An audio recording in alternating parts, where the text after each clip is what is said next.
Hello everyone, I hope you all are doing well. Today we will learn what is assignment operator, what is logical operator, and what is membership operator in Python, and what is identity operator in Python. So how to use all those operators in Python. So चलिए start करते हैं. Okay, so सबसे पहले print assignment operator.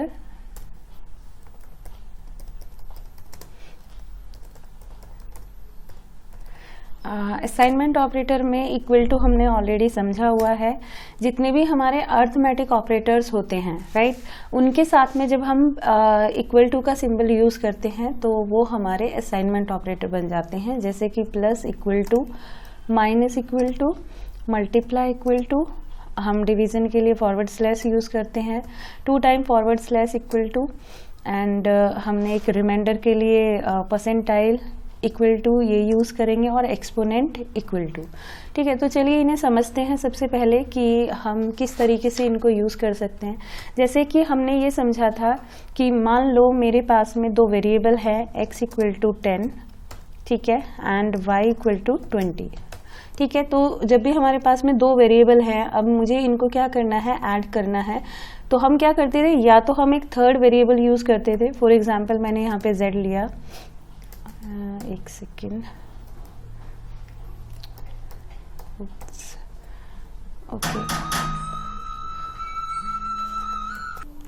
Okay, तो हम यहाँ पे एक और वेरिएबल ले लेते हैं z, एंड इसमें हम क्या करते थे, x प्लस वाई, राइट. तो अब हमने क्या किया, इसमें हमने इन दोनों वैल्यूज को ऐड करके जो भी वैल्यू आएगी वो z में स्टोर हो जाएगी. अब हम प्रिंट कराते z को तो हमें यहाँ पे हमारा आंसर मिल जाता. बट हम ये ना करा के, मान लो मुझे थर्ड वेरिएबल चाहिए ही नहीं, मैं क्या करना चाहती हूँ, मैं इसको कमेंट बना देती हूँ. हम थर्ड वेरिएबल ना यूज करके हम करेंगे x equal to x plus equal to y. ठीक है, अब इसका क्या मतलब हुआ, यहाँ पे हम असाइनमेंट ऑपरेटर यूज कर रहे हैं. इसमें हम क्या कह रहे हैं कि जो भी x के अंदर वैल्यू है, ठीक है, वो तो इसमें है ही ऑलरेडी 10. अब हम ये कह रहे हैं कि x प्लस वाई करके जो भी आंसर आए उसको अगेन स्टोर कर दे x के अंदर. ठीक है, अब हम यहाँ पे अगर इसको प्रिंट करते हैं, तो प्रिंट अगर मैं x करूँ तो भी मुझे आंसर क्या मिलने वाला है, वही 30 मिलने वाला है. 1 सेकेंड. ठीक है, तो मुझे यहाँ पे आंसर मिल जाएगा 30, और ये हमारे असाइनमेंट ऑपरेटर्स हैं. ठीक है, इसी तरह से हमारे पास में जितने भी ऑपरेटर्स होते हैं, जैसे कि जितने भी अर्थमेटिक ऑपरेटर थे, अगर मुझे सब्ट्रैक्शन करना हो तो मैं यहाँ पे एक वैल्यू बढ़ा देती हूँ.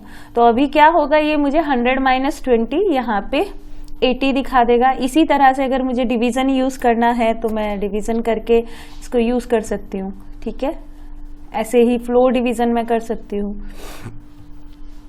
इसके अलावा अगर मुझे रिमाइंडर लेना है तो मैं रिमाइंडर के लिए यहाँ पे कुछ वैल्यू पास कर दूँगी. ठीक है, एंड मुझे रिमाइंडर यहाँ पे मिल जाएगा. Okay, 1 second. रिमाइंडर के लिए मुझे परसेंटाइल इक्वल टू करना होगा, एंड इसके बाद में मुझे यहाँ पे रिमाइंडर मिल गया. ऐसे ही अगर मुझे एक्सपोनेंट निकालना है, एक्सपोनेंट वैल्यू चाहिए, तो मैंने यहाँ पे कहा 5 × 3, एंड यहाँ पे हम 2 टाइम स्टार लगा देंगे एंड इक्वल टू दे देंगे.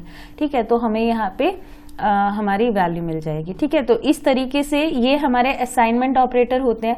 अब मान लो अगर ये ना समझ में आए, ठीक है, मैं इसको थोड़ा सा और सिंप्लीफाई करके बता देती हूँ. इसको हम ऐसे भी लिख सकते हैं, जैसे x equal to x plus Y. ठीक है, बट ये इसका डिटेल्ड है, बट इसको शॉर्टकट में हम इस तरह से लिखते हैं. ठीक है, तो यही सेम तरीके से हमारा ये वर्क होता है, इस तरीके से. अब इसके बाद में नेक्स्ट हमारा जो आता है, ये थे हमारे असाइनमेंट ऑपरेटर. असाइनमेंट ऑपरेटर के बाद में हमारे पास में है लॉजिकल ऑपरेटर. ठीक है, लॉजिकल ऑपरेटर हमारे किस लिए यूज होते हैं वो समझ लेते हैं. The logical operators are use primarily in the expression evaluation to make a decision. यानी कि जब एक से ज़्यादा कंडीशंस के ऊपर हम ये चेक करना चाहते हैं कि अगर एक से ज़्यादा कंडीशन है, जैसे कि 2 कंडीशन है, दोनों कंडीशन ट्रू हो तो क्या हो, दोनों में से एक कंडीशन ट्रू हो तो क्या हो। तो जब हमने जैसे कि कंपैरिजन ऑपरेटर समझे थे, ठीक है, उनके थ्रू हम किसी 2 वेरिएबल का कंपैरिजन करते थे, बट अगर वो एक ही कंडीशन होती थी, बट एक से ज़्यादा कंडीशन हो तब, तो हमारे पास में 3 लॉजिकल ऑपरेटर होते हैं, जैसे कि एंड, और नॉट, राइट। जैसे कि यहाँ पे मैंने लिखा एंड, और नॉट, ठीक है, और ये हैं हमारे लॉजिकल ऑपरेटर।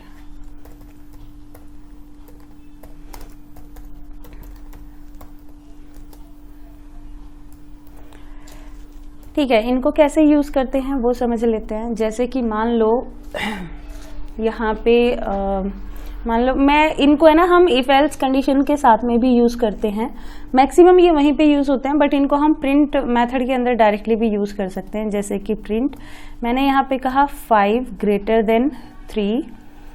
अब अगर मैं सिर्फ इसको रन करूँ तो मुझे आंसर मिल जाएगा यहाँ पे ट्रू, कि 5 ग्रेटर देन 3 है तो ट्रू मिल जाएगा। बट अगर मान लो मुझे एक से ज़्यादा कंडीशन को कंबाइन करना है, तो हम यहाँ पे क्या करेंगे, एंड, और मैंने कहा 10 लेस देन 20, ठीक है। अब ये जो एंड ऑपरेटर होता है, ये कैसे वर्क करता है कि मेरे जो दोनों कंडीशन है, अगर ये दोनों ट्रू होंगी तो मुझे ट्रू मिलेगा, ठीक है। जैसे कि मैं अगर अभी इसको रन करूं तो यहाँ पे मुझे ट्रू मिल रहा है, राइट। 2 से ज़्यादा कंडीशन भी हम कर सकते हैं, वही अगेन एंड के साथ में हम यूज़ करेंगे। जैसे मान लो मैंने यहाँ पे कहा 5 इक्वल टू 5, ऑब्वियसली ये कंडीशन भी मेरी ट्रू है यहाँ पे, तो हमने यहाँ पे दिया ट्रू। लेकिन अगर एक भी कंडीशन इनमें फॉल्स हो जाती है, सपोज मैंने यहाँ पे ये किया, अब ये कंडीशन क्या है यहाँ पे, 5 इक्वल टू 7 तो नहीं होता है, ठीक है। तो अगर एक कंडीशन भी मेरी फॉल्स हुई यहाँ पे, तो ये जो एंड ऑपरेटर है ये हमें फॉल्स रिटर्न कर देता है। बट अगर यही सेम कंडीशन मैं और के केस में यूज करूँ तो और जस्ट इसके अपोजिट होता है। और के केस में अगर एक कंडीशन भी ट्रू होती है, ठीक है, तो ये क्या दे देता है, तब भी हमें ट्रू ही रिटर्न करता है, ठीक है। जैसे यहाँ पे मैं अभी क्या करने वाली हूँ, यहाँ पे मैं और लगा देती हूँ, इसमें भी मैं और दे देती हूँ, ठीक है। एंड यहाँ पे मैंने इसको रन किया तो अब देखो ये ट्रू मिल रहा है। अगर मान लो मैं इसमें से एक कंडीशन और फॉल्स बना देती हूँ, अभी ये कंडीशन भी फॉल्स है, ये भी फॉल्स है, बस सिर्फ एक कंडीशन ट्रू है, लेकिन क्योंकि हमने और यूज किया है तो हमें ट्रू मिल जाएगा, ठीक है। तो लॉजिकल के केस में, एंड के केस में क्या होता है, सारी कंडीशन ट्रू होनी चाहिए तभी हमें ट्रू मिलता है, लेकिन और के केस में सिर्फ एक कंडीशन भी अगर ट्रू होगी तो भी हमें यहाँ पे ट्रू मिल जाएगा, ठीक है। सारी कंडीशन फॉल्स होंगी तो ऑब्वियसली हमें फॉल्स मिल जाएगा। इसके अलावा हमारे पास में थर्ड ऑपरेटर है लॉजिकल नॉट, तो इसको हम कैसे यूज करेंगे। फॉर एग्जाम्पल मैंने यहाँ पे किया प्रिंट, यहाँ पे मैंने कहा नॉट, और इसके अंदर मैंने एक कंडीशन दी। एग्जाम्पल के लिए मैं यहाँ पे लिखती हूँ 10 ग्रेटर देन 5, एंड मैंने यहाँ पे यूज किया एंड, और मैंने कहा 11 लेस देन 51, ठीक है। अभी यहाँ पे ये हमारी कंडीशन क्या है, दोनों कंडीशन ट्रू हैं, राइट। मैं इसको अगर रन करूँ बट ये फिर भी मुझे फॉल्स देगा, क्योंकि ये जस्ट रिवर्स कर देता है आंसर को। अगर यहाँ पे हमने जो कंडीशन दी है वो ट्रू है तो ये हमें फॉल्स देगा, लेकिन अगर मैं यहाँ पे फॉल्स बना दूँ, अब अगर मैंने यहाँ पे इसको एक कंडीशन कोई भी मैंने फॉल्स बना दी, मैंने कहा 11 लेस देन 5, तो ये कंडीशन तो ट्रू नहीं है ना, तो अब ये मुझे क्या कर देगा, यहाँ पे ये मुझे ट्रू रिटर्न करेगा। तो इस तरीके से हमारे लॉजिकल ऑपरेटर वर्क करते हैं, ठीक है। तो एक से ज़्यादा कंडीशंस को चेक करने के लिए, एक साथ में कंबाइन करके उनके बेसिस पे आंसर को जानने के लिए हम यूज़ करते हैं लॉजिकल ऑपरेटर, ठीक है। यहाँ पे अभी ये हमने सिर्फ प्रिंट फंक्शन के अंदर यूज़ किया है, तो यहाँ पे हमें ट्रू फॉल्स में आंसर मिल रहा है। पर जब हम इनको इफ एल्स के अंदर यूज़ करेंगे तो हम अपनी चॉइस के अकॉर्डिंग जो भी आउटपुट में हम मैसेज प्रिंट कराना चाहते हैं वो करा सकते हैं, ठीक है। तो ये थे हमारे assignment operator and logical operator. मैंने एक और बताया था इसमें कि हम यहाँ पे एक मेंबरशिप ऑपरेटर भी करने वाले हैं। मेंबरशिप ऑपरेटर कौन सा होता है वो समझ लेते हैं। प्रिंट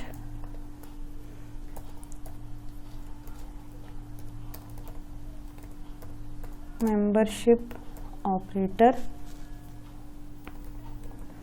मेंबरशिप ऑपरेटर में हमारे पास है इन और नॉट इन।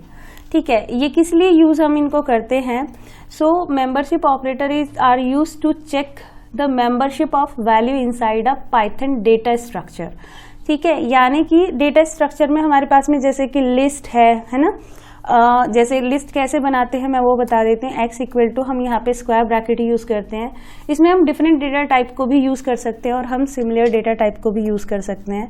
जैसे मान लो मैंने यहाँ पे मैं कुछ नेम लिख देती हूँ, पाइथन, फिर मैंने यूज किया यहाँ पे C, यहाँ पे मैंने कहा C++ और जावा।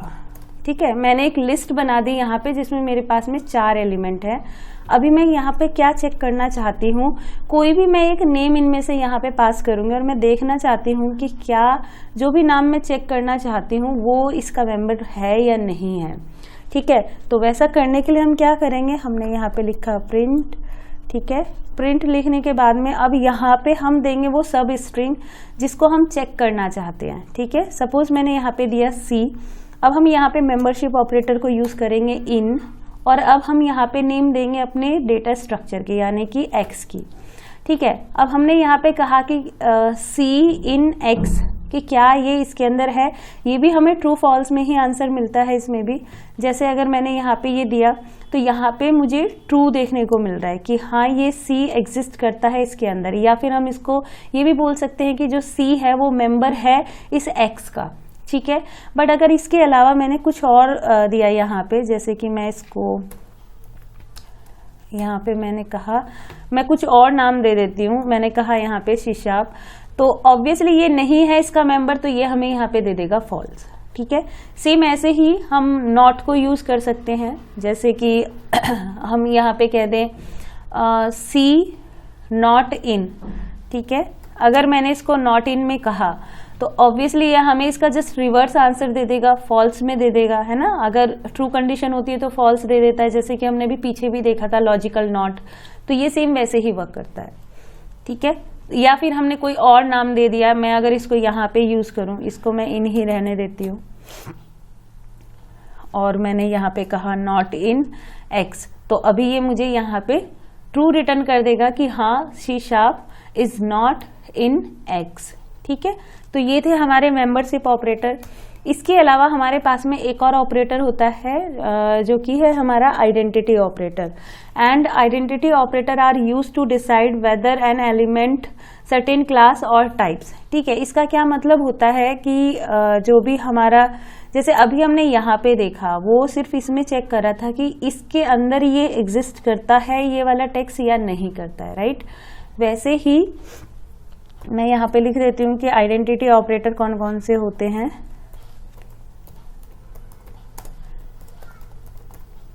आइडेंटिटी ऑपरेटर में हमारे पास है इज और दूसरा होता है इज नॉट। ठीक है, और ये किस पे वर्क करता है कि प्रॉपर मतलब अगर उनका एड्रेस अगर सेम तरह का एड्रेस है तो वो उसको इक्वल बताता है, अदरवाइज नहीं बताएगा इक्वल। ठीक है, इसका एक छोटा सा एग्जाम्पल समझते हैं। जैसे कि मैंने एक लिस्ट बनाई अगेन, ठीक है, मैं ऊपर से ही कॉपी कर लेती हूँ।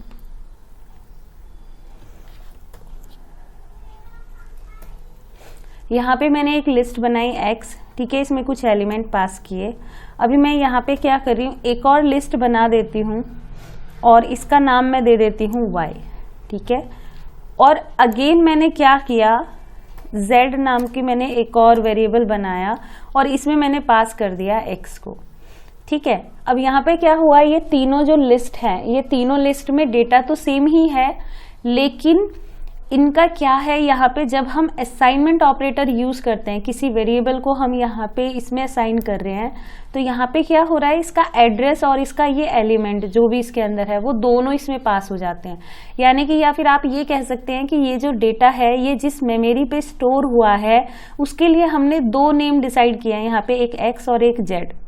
ठीक है, x भी हमारा सेम डेटा को पॉइंट कर रहा है और z भी सेम डेटा को पॉइंट कर रहा है, यानी कि डेटा तो एक ही जगह पे स्टोर है ना, सिर्फ दो अलग अलग नेम हमने यूज किया है।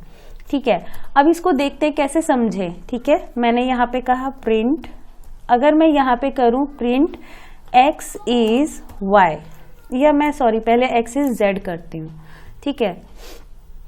अगर मैंने यहाँ पे किया x इज z और मैं इसको रन करती हूँ, ठीक है, तो मुझे यहाँ पे क्या देखने को मिल रहा है, ट्रू मिल रहा है देखने को। बट अगर यही सेम चीज़ मैं करूँ प्रिंट x इज y, ठीक है, और मैं अभी अगर इसको रन करती हूँ तो y के केस में ये मुझे फॉल्स दे रहा है, बट z के केस में ये मुझे ट्रू दे रहा है। और ये ऐसा क्यों हुआ, जबकि तीनों के अंदर डेटा तो सेम ही है ना। लेकिन क्योंकि ये हमारा क्या है, आइडेंटिटी ऑपरेटर है। आइडेंटिटी का मतलब है कि क्या ये सेम तरह का ऑब्जेक्ट है। ऑब्जेक्ट तो सेम तरह का है, मतलब लिस्ट ही ये भी है, लिस्ट ही ये भी है और लिस्ट ये भी है, लेकिन ये दोनों जो z और x है ये एक ही जगह पे रखे हुए डेटा को पॉइंट कर रहे हैं, यानी कि इन दोनों का एड्रेस जो है वो सेम है, लेकिन इसका एड्रेस जो है वो अलग है, ठीक है। इसका कंटेंट तो सेम है। अगर मैं इसमें इक्वल टू को यूज करूं तो वो मुझे इस कंटेंट के बेसिस पे इसको ट्रू बता देगा कि हाँ दोनों में कंटेंट सेम है, लेकिन एड्रेस दोनों का अलग है। अब ये कैसे पता लगाएं, तो मैं अगर यहाँ पे ऐसे करूं प्रिंट, हमने एक id फंक्शन पढ़ा था जिसके थ्रू हम एड्रेस को पता लगा सकते हैं। मैंने यहाँ पे id पास किया और id में मैंने कहा x, ठीक है। मैं तीनों की id को देख लेती हूँ। यहाँ पे मैं यहाँ पे z का कर देती हूँ, x और z में सेम है, ठीक है, और मैं यहाँ पे इसमें y कर देती हूँ। तो अभी यहाँ पे हमें तीनों की एड्रेस को देखने को मिलेगा। तीनों का एड्रेस क्या है, यहाँ पे देखो, जो x है और z है इन दोनों का एड्रेस सेम है, क्योंकि मैंने यहाँ पे असाइनमेंट ऑपरेटर यूज किया था। तो जब हम असाइनमेंट ऑपरेटर यूज करते हैं तो यहाँ पे एक शैलो कॉपी बन जाती है, यानी कि उसमें इसका रेफरेंस भी कॉपी हो जाता है, एड्रेस भी कॉपी हो जाता है और उसके एलिमेंट भी कॉपी हो जाते हैं। तो अगर मैं यहाँ पे कुछ भी चेंज करूंगी x के अंदर या मैं z के अंदर चेंज करूं तो वो दोनों में रिफ्लेक्ट होगा, लेकिन y का एड्रेस अलग है, इसीलिए वो y को जब हम इस करके देख रहे हैं तो वो y के साथ में हमें फॉल्स बता रहा है और इसके केस में हमें वो ट्रू बता रहा है, ठीक है। तो ये इस तरह से वर्क करता है। अब ऐसे ही अगर मैं यहाँ पे इज नॉट लगा दूंगी, अगर हम यहाँ पे कहें x इज नॉट y, ठीक है, तो यहाँ पे अब ये हमें ट्रू दे देगा कि हाँ x y मतलब x जो है वो y के अकॉर्डिंग नहीं है, इक्वल टू नहीं है, ठीक है। तो ये थे हमारे आइडेंटिटी ऑपरेटर। अब इनकी जगह पे अगर मैं इक्वल टू का सिंबल यूज करूं, अगर मैं यहाँ पे ऐसे यूज करूं x इक्वल टू y, ठीक है, तो यहाँ पे ये मुझे ट्रू दे देगा। क्योंकि ये क्यों ट्रू देगा अब की बार में, क्योंकि जो इक्वल टू सिंबल है ये कंपैरिजन ऑपरेटर है और कंपैरिजन ऑपरेटर टेक्स्ट के बेसिस पे बताता है कि हाँ ये हमारे दोनों में टेक्स्ट जो है वो सेम है, ठीक है। और जो आइडेंटिटी ऑपरेटर है वो इसके एड्रेस पे बेस्ड होता है, वो एड्रेस के अकॉर्डिंग बताता है कि क्या दोनों का एड्रेस सेम है, क्या दोनों सेम क्लास के ऑब्जेक्ट हैं, ठीक है। इस तरीके से वर्क करता है। आई होप कि ये आपको समझ में आ गए होंगे कि आइडेंटिटी ऑपरेटर क्या क्या होते हैं, कैसे वर्क करते हैं। और हमने इससे पहले मेंबरशिप ऑपरेटर देखा, फिर हमने लॉजिकल ऑपरेटर देखा था और इससे पहले हमने असाइनमेंट ऑपरेटर देखे थे, ठीक है। अगर इसमें कोई भी डाउट हो तो आप प्लीज़ मेरे से पूछ सकते हैं। अगर आपको ये वीडियो थोड़ी सी भी यूज़फुल लगी हो तो प्लीज़ लाइक शेयर कीजिएगा एंड मेरे चैनल को सब्सक्राइब कीजिएगा। Thank you so much, bye bye.